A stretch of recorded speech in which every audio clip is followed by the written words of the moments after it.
Assalamualaikum warahmatullahi wabarakatuh. My report is student of the Imam K student and their rules. So, sino-sino nga ba ang apat na imam na yon? So, the four major imams in Islam are si Abu Hanifa, Malik ibn Anas, Al-Shafi'i, Ahmad ibn Hanbal. Imam Abu Hanifa was the founder of the Hanafi madhab. He was known for his deep reasoning, use of analogy, qiyas, and flexible approach to Islamic law, and also ihtisan.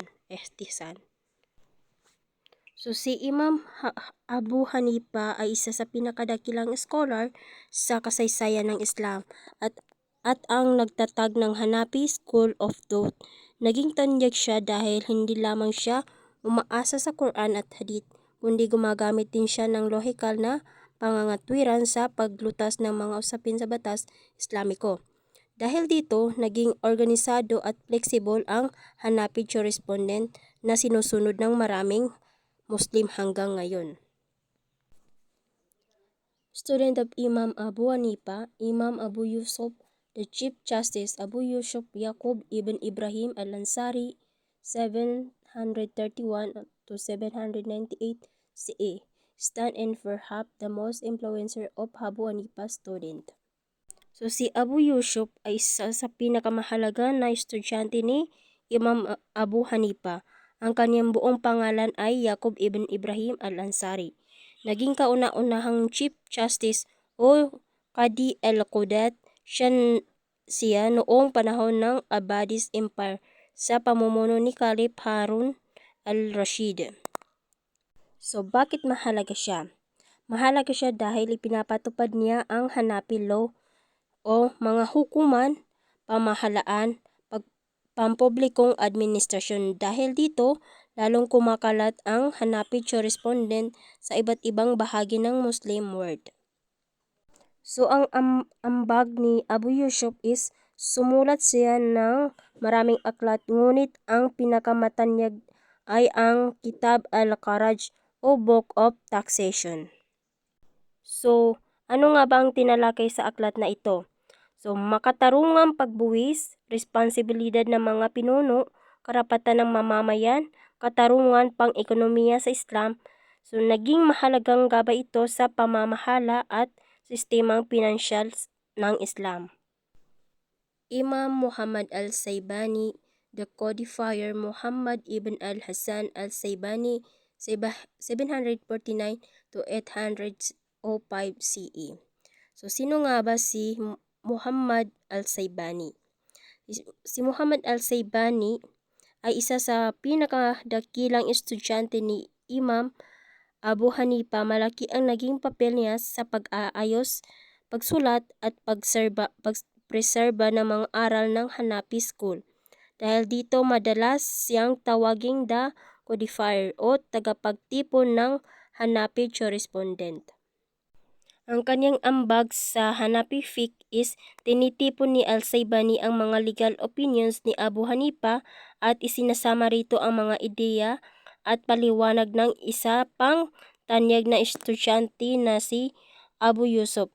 Sa pamamagitan ng kanyang mga isinulat, nagpreserba sa nakasulat na paraan ang mga aral ng Hanafi School at naging mas madali pang aaralan ng mga sumusunod na scholar at estudyante.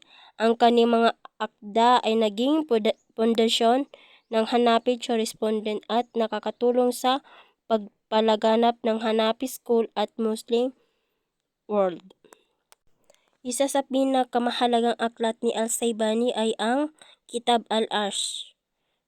Ang librong ito ay naging pangunahing sanggunian ng Hanafi School. Nilalaman nito ang mga legal rulings, talakayan at prinsipyo na naging gabay ng mga sumusunod na Hanafi scholar. Malik ibn Anas. Imam Malik was the great scholar of Medina and the founder of the Maliki madhab. He was famous for his respect for Hadith and the tradition of the people of Medina. His book Al-Muwatta is one of the earliest collection of Hadith in Islamic law. So si Imam Malik ang pagreserba ng tradisyon ng Madina. Si Imam Ibn Malik ay isa sa pinaka-respetadong scholar sa kasaysayan ng Islam at ang founder ng Maliki School of Law. Nanirahan siya sa Madina, ang lungsod ni Prophet Muhammad sallallahu alaihi wasallam, at ibinatay niya ang marami sa kanyang mga aral sa mga tradisyon at gawain ng mga tao sa Madina. Naniniwala si Imam Malik na ang mga buhay na gawain o amal ng mga tao sa Madina ay nagpapakita ng tunay na teaching ng Propeta Muhammad sallallahu alaihi wasallam.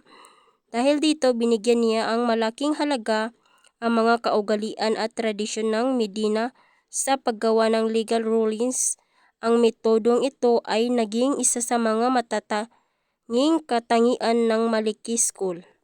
Isa sa kanyang pinakadakilang akda ay ang Al-Muwatta, isa sa mga pinakaunang koleksyon ng hadith at Islamic legal opinion.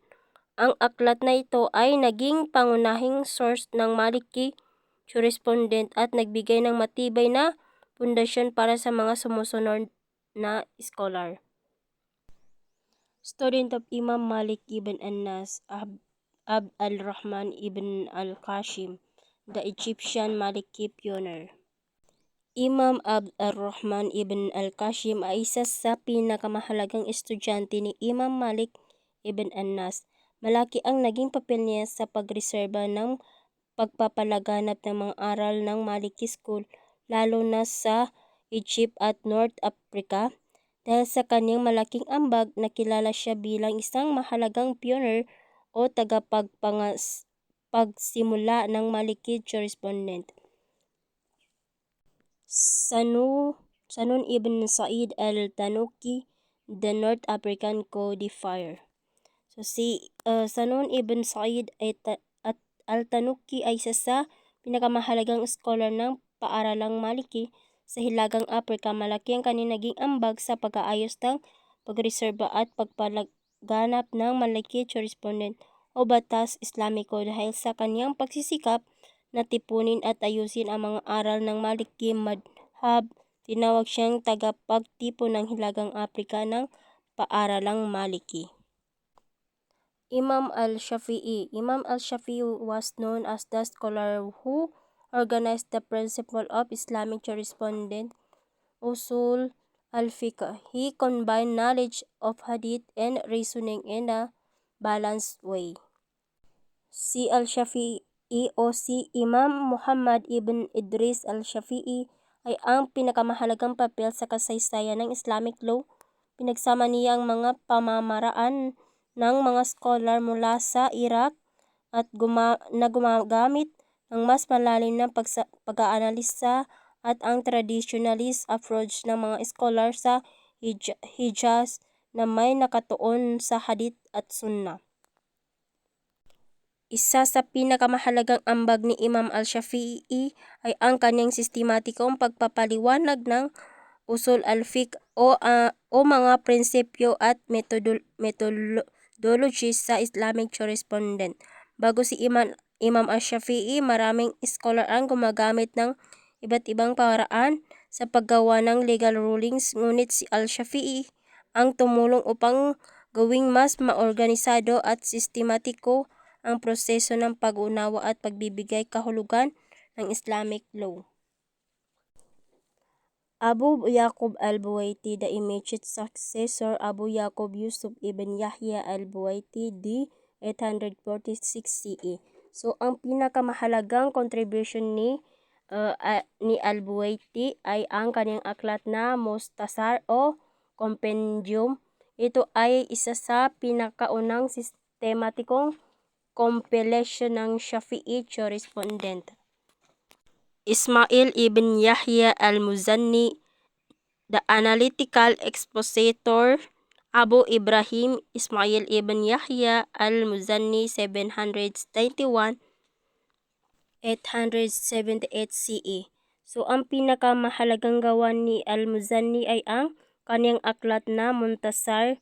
Bagamat nakabatay ito sa kanyang prinsipyo ni Imam al-Shafi'i, naglalaman din ito ng maraming original legal opinion mula mismo kay Al-Muzani. Pinapakita nito na ang Shafi'i school ay hindi lamang basta pagkopya sa mga teaching ng guro, kundi isang buhay na umuunlad na intellectual tradition. Imam Ahmad ibn Hanbal. Imam Ahmad ibn Hanbal was the famous scholar of hadith and founder of the Hanbali madhab. He was known for his patient, strong faith and defense of Islamic beliefs during difficulty of politics time. So si Imam Ahmad ibn Hanbal ay namuhay sa panahon ng matinding debate tungkol sa tamang source of at method ng Islamic law. Ang kanyang approach ay nakatuon sa direktang pagdepende sa Quran, prohibitic tradition o hadith, pag-iwas sa sobrang paggamit ng rational method at analogical reasoning. Mas pinakamahalaga niya ang mga textual source kaya sa mga opinion-based method na naging popular sa iba't ibang scholars cycle. Student of Imam Hanbal, Abu Bakr al-Ram, the hadith compiler Abu Bakr Ahmad ibn Muhammad Ahram, d. 876 CE. Ang kanyang mga akda ay ang Kitab al-Sunan, Kitab al-Ilal. Ang mga aklat na ito ay magpapakita ng Hanbali emphasize sa paggamit ng authentic hadith bilang basihan ng jurisprudent reasoning o legal rulings. Si Abdullah ibn Ahmad, the devoter son, Abdullah ibn Ahmad ibn Hanbal 828 to 903 CE. Ang kanyang akda o ang kanyang ambag is bilang anak ng estudyante ni Imam Ahmad. Tinipon niya ang mga teaching at opinion ng kanyang ama. Tinulungan niya na mapanatili ang Hanbali tradition. Nagpreserve siya ng maraming hadith at scholarly report.